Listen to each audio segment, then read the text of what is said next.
Привет, друзья! В продолжение темы о новых FPV-дронах, управляемых по оптоволоконному кабелю, публикуем кадры с FPV-дроном Skywalker китайского производства. Дрон производит компания Skywalker Technology CO Ltd из Ухани. FPV-дрон, в зависимости от задачи, может комплектоваться катушками с разной длиной оптоволоконного кабеля. На данный момент дрон может летать на дальность 1, 5 и 10 км. Из-за использования катушки с оптоволоконным кабелем вес боевой части дрона снижен, данных по ней нет.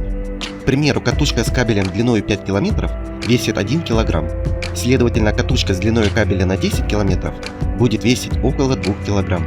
В данной конфигурации масса полезной нагрузки дрона будет около 3 кг, что дает возможность использовать дрон только против легкобронированной техники. О плюсах и минусах дронов этого типа мы рассказали в прошлом ролике о дроне «Князь Вандал» новгородский. На этом на сегодня все. Друзья, спасибо за просмотр и помощь каналу. Мы осветим все.